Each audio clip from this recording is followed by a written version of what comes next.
Friends, नमस्कार। स्वागत। इस वीडियो में बात करेंगे दिल्ली पुलिस कांस्टेबल एग्जीक्यूटिव का फॉर्म कैसे फिल करेंगे। स्टेप बाय स्टेप मैं आपको जो एक लाइव फॉर्म फिल करके बताने वाला हूं। दिल्ली पुलिस एग्जीक्यूटिव का जो है वैकेंसी निकल के आ चुकी है। 30 सितंबर तक आप फॉर्म को अप्लाई करेंगे और इसमें जो है सबसे ज्यादा पद इस बार रहने वाले हैं 7,547 पदों पे। और ये वैकेंसी फ्रेंड जो है SSC के माध्यम से फिल किया जा रहा है। तो हम इस वीडियो में बात करेंगे कैसे आपको जो इस वैकेंसी के लिए फॉर्म को अप्लाई करना। अगर आप 12वीं पास हैं तो आप इस वैकेंसी के लिए फॉर्म को अप्लाई करेंगे। 18 से 25 वर्ष की आपकी उम्र सीमा बोली गई है। बाकी SC/ST को 5 साल, OBC को 3 साल का अपर एज में भी छूट यहाँ पे मिलेगा। तो आइए जानते हैं कैसे आपको फॉर्म को भरना है। अगर आपको नोटिफिकेशन डाउनलोड करना है तो SSC की ऑफिशियली वेबसाइट पे आप जो है नोटिफिकेशन को डाउनलोड कर सकते हैं। मैं यहाँ से लॉग आउट कर देता हूँ। यहाँ देखिए इंपोर्टेंट नोटिस यहाँ दिया हुआ है, notice of constable executive male and female Delhi police examination 2023। आप इस पे क्लिक करेंगे, इसका ऑफिशियल नोटिफिकेशन यहाँ पे डाउनलोड हो जाएगा और यहीं से इस वेबसाइट से ही आपको फॉर्म को भरना है। तो देखिए फॉर्म कैसे भरना है ये समझिए अच्छे से, ताकि आपको सारी इंफॉर्मेशन पता चल सके कि दिल्ली पुलिस के लिए फॉर्म को कैसे भरना है।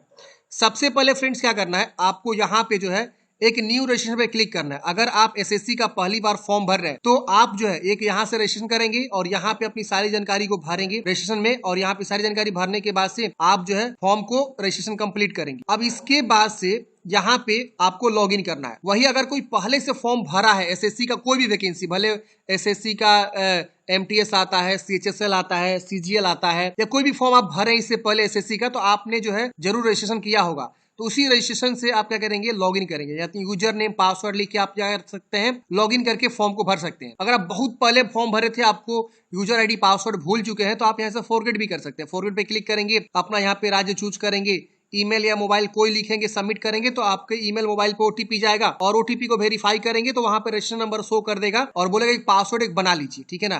तो इतना चीज आपको करना होगा। अगर आप पहली बार फॉर्म भर रहे हैं तो आपको नया रजिस्ट्रेशन करना होगा। पुराने कैंडिडेट्स हैं तो नया रजिस्ट्रेशन आप नहीं कर पाएंगे, आपको लॉगिन करके ही फॉर्म को भरना होगा। तो मेरे पास एक यूजर नेम पासवर्ड है, हम क्या करते हैं इसे लॉगिन करते हैं। लॉगिन करते हैं फ्रेंड्स, आपका डैशबोर्ड यहाँ पे ओपन हो जाएगा। यहाँ पे आपको देखिए सबसे ऊपर में दिखा रहा है constable executive male and female Delhi police examination 2023। इसका इंपोर्टेंट डेट दिया गया है कि 30 सितंबर तक आप फॉर्म को भर सकते हैं। अगर आप फॉर्म भरने में कोई भी गलती कर दिए हैं तो आप करेक्शन भी कर सकते हैं। 3/10 से लेकर 4/10 तक जो है आप करेक्शन मतलब फॉर्म में सुधार भी कर सकते हैं। यहाँ से नोटिफिकेशन और यहीं से आपको फॉर्म को अप्लाई करना है। फॉर्म भरने से पहले अगर आप जो है रजिस्ट्रेशन में कुछ भी मॉडिफिकेशन करना चाहते हैं तो मॉडिफाई रजिस्ट्रेशन का ऑप्शन मिलेगा, आप इस पे क्लिक करेंगे। यहाँ एडिट का बटन मिलेगा, एडिट पे क्लिक करके आप जो भी मॉडिफाई करना चाहते हैं आप रजिस्ट्रेशन करने मतलब फॉर्म अप्लाई करने से पहले रजिस्ट्रेशन में मॉडिफाई भी कर सकते हैं। चलिए यहाँ पे अप्लाई करके आप बताते हैं। वीडियो को कंटिन्यू करने से पहले फ्रेंड्स बता लिए आप लॉग इन कर लेंगे। लॉग इन करने के बाद से यहाँ देखिए अप्लाई का बटन मिलेगा, अप्लाई पे क्लिक करेंगे। अप्लाई पे क्लिक करते ही आपकी सारी जानकारी ऑटोमेटिक यहाँ पे खुल के आ जाएगा जो आपने रजिस्ट्रेशन करते वक्त जानकारी दिया था। सीधे आपको नीचे आना है। यहाँ पूछ रहा है कि क्या आप जो है डिपार्टमेंटल कैंडिडेट्स हैं दिल्ली पुलिस के, अगर है तो हाँ करेंगे और नहीं है तो आप इसे नो करेंगे। ये पूछ रहा है कि आप जो है वेदर सन या डॉटर ऑफ सर्विंग रिटायर्ड या decrease personal multitasking staff of Delhi police के आप सन या डॉटर हैं जो पहले से सर्विंग थे, रिटायर्ड हैं, या जो है पर्सनल हैं या मल्टीटास्किंग स्टाफ के एम्प्लॉय हैं। तो अगर इस तरह कैंडिडेट्स आप हैं तो आप हाँ करेंगे, नहीं है तो इसे नो कर देंगे। इसे पूछ रहा है कि have you represented state level, national level, country, मतलब अगर आपने जो है स्पोर्ट्स जो है रिप्रेजेंट किया हुआ है स्टेट लेवल या नेशनल लेवल या कंट्री लेवल या इंटरनेशनल लेवल, तो आप यहाँ पे बता सकते हैं हाँ करके, मतलब ये स्पोर्ट्स पर्सन के लिए। और यहाँ पूछा जाएगा कि आप किस तरह के स्पोर्ट्स पर्सन है। अगर आप नहीं है तो इसे नो करेंगे, ये हट जाएगा। फिर यहाँ पे 17 नंबर में आपको एग्जाम सेंटर बताना है कि आप पहला एग्जाम सेंटर कहाँ रखना चाहते हैं, उसके बाद से दूसरा एग्जाम सेंटर कहाँ रखना चाहते हैं, तीसरा एग्जाम सेंटर आप कहाँ रखना चाहते हैं, तो इसे एग्जाम सेंटर आप दे देंगे प्रेफरेंस। फिर आप एक्स सर्विसमैन है तो यस करेंगे, नहीं है तो इसे नो कर देंगे, ये डिसेबल हो जाएगा। अब आपको नीचे आनी है, यहाँ पे ये सब डिसेबल मिलेगा। एज में छूट पूछ रहा है कि क्या आपको एज में छूट चाहिए, तो आप यहाँ पे हाँ करेंगे और अपना जो है कैटेगरी चूज करेंगे, जो भी आपका कैटेगरी यहाँ पे आएगा। एज में छूट कौन लेगा, तो मान के चलिए यहाँ पे जो उम्र सीमा बताई गई है उस उम्र सीमा से ज्यादा आपकी उम्र सीमा हो गई है तो आप ले लीजिएगा। मान लीजिए आपकी उम्र सीमा जो है 18 से 25 बोला गया है, 1/7/2023 तक 18 से 25 के बीच होनी चाहिए। मान लीजिए आप SC/ST से आते हैं और 25 वर्ष से आपका उम्र ज्यादा हो चुका है, तो आप जब फॉर्म भरेंगे ना तो यहाँ पे आप जो है अपना यस कर देंगे। सबसे पहले एज में छूट चाहिए और आप SC/ST चूज कर लेंगे तो आपको 5 साल का छूट मिल जाएगा। अगर आपका 18 से 25 नहीं हुआ है, 18 से मतलब 25 वर्ष से ज्यादा नहीं हुआ है आप, तो आप यहाँ पे नो ही रखेंगे।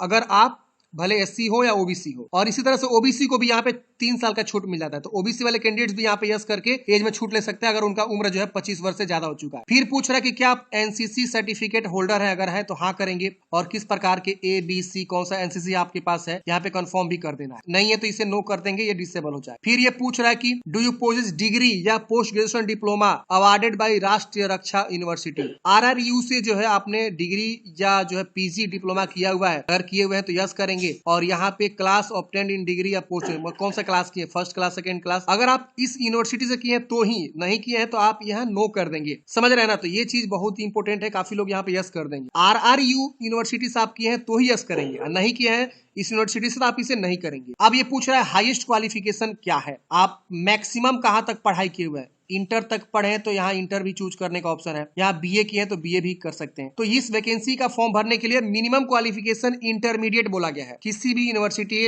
कितना भी परसेंट के साथ आप पास से आप फॉर्म भरेंगे। फिर यहाँ पे डिटेल क्वालिफिकेशन पूछ रहा है 24 नंबर में, 12वीं ही आप चूज करेंगे। अगर कोई ऐसा बंदा है जो डिप्लोमा फॉर्म भरना चाहता है तो 12वीं लेवल का ही डिप्लोमा बोला जाता है, तो डिप्लोमा भी आप यहाँ पे चॉइस कर सकते हैं। तो डिप्लोमा वाले बंदे अगर फॉर्म भर रहे हैं यहाँ पे, जो 3 साल का डिप्लोमा करते हैं, पॉलिटेक्निक वाला जिसको बोलते हैं, तो यहाँ पे वो इक्विवेलेंट को चूज कर सकता है, ठीक है ना। अब 12वीं भर रहे हैं तो 12वीं यहाँ पे चूज करेगा। इसके बाद से आप 12वीं का या डिप्लोमा चूज करेंगे तो डिप्लोमा का यहाँ पे जो जानकारी को भरेंगे, यहाँ सबसे पहले बोर्ड का नाम चूज करना है, कौन से बोर्ड से आपने 12वीं पास किया, रोल नंबर, सब्जेक्ट, और यहाँ पासिंग ईयर बताना है, परसेंटेज या सीजीपीए, दोनों में से कोई एक ही आपको देना है। सब्जेक्ट में कैसे भरेंगे, तो आपका 12वीं में क्या कौन सा सब्जेक्ट था, मैथ था, फिजिक्स था, ऐसे करके आप क्या करेंगे बता देंगे। जो भी विषय था आप यहाँ पे लिख देंगे बारी बारी, ठीक है ना।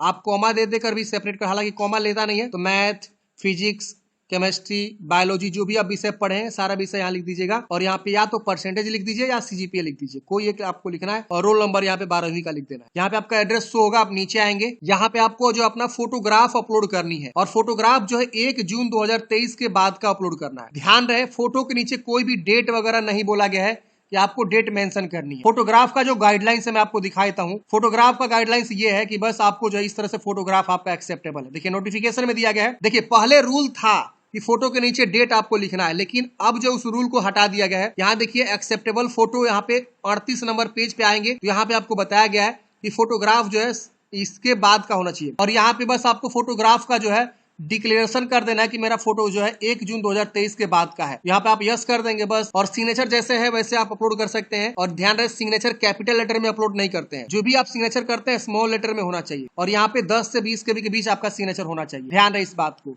फिर यहाँ पे एग्री करेंगे, इस कैप्चा कोड को भरेंगे और प्रीव्यू पे क्लिक करेंगे। प्रीव्यू करते हैं फ्रेंड्स, यहाँ पे आपका पेज प्रीव्यू खुल जाएगा। आप जानकारी को अच्छे से वेरीफाई करेंगे कि जो भी आपने जानकारी दिया वो सब चीज सही है। अगर इसमें कुछ भी गलती है आप यहाँ पे एडिट या मॉडिफाई कर लीजिएगा। नहीं गलती है तो यहाँ सबमिट करेंगे। ये पूछेगा कि आप बाद में एडिट नहीं कर सकते फाइनल सबमिट करने के बाद, तो वेरीफाई करके ही आप सबमिट करिए। फॉर्म सबमिट करते हैं फ्रेंड्स, आपका जो है फॉर्म फाइनल सबमिट हो जाएगा। उसके बाद से आपको प्रिंट आउट निकालने का ऑप्शन आएगा। अगर आप SC ST फीमेल रहेंगे तो सीधा आपको प्रिंट आउट निकालने का ऑप्शन मिल जाएगा। और आप जाके यहाँ पे जो है एप्लीकेशन स्टेटस पे क्लिक करके एप्लीकेशन स्टेटस को भी देख सकते हैं कि आपका फॉर्म सबमिट हुआ कि नहीं हुआ है। अगर कुछ भी एरर जनरेट होता है तो एरर भी आपको दिखाएगा, तो आपको 1 दिन बाद ट्राई करना है, ठीक है ना। और जिनका पैसा लगेगा उनको वहीं पे ऑप्शन आएगा पेमेंट करने के लिए। अगर आप पेमेंट नहीं कर पाते हैं तो दोबारा यहाँ पेमेंट का ऑप्शन मिल जाता है, आप पेमेंट करके प्रिंट आउट निकालेंगे। अगर आप पेमेंट जमा करते हैं पैसा फंस गया तो डबल वेरिफिकेशन का ऑप्शन है, आप लॉग इन करके दोबारा वेरिफिकेशन करिए। दोबारा पेमेंट नहीं करिए, वेट कर लीजिए 24 घंटा 48 घंटा और वेरिफिकेशन पे क्लिक करके वेरिफिकेशन को चेक कर लीजिए। उसको से पेमेंट स्टेटस को भी आप जाके चेक कर सकते हैं कि आपका पेमेंट माफ है या आपको पैसा लगेगा। तो इस तरह से फ्रेंड्स मैंने डिस्कशन किया कि दिल्ली पुलिस कांस्टेबल का फॉर्म कैसे फिल करेंगे। आई होप आपको जानकारी समझ में आया होगा। आपके मन में कोई भी डाउट्स है कमेंट बॉक्स में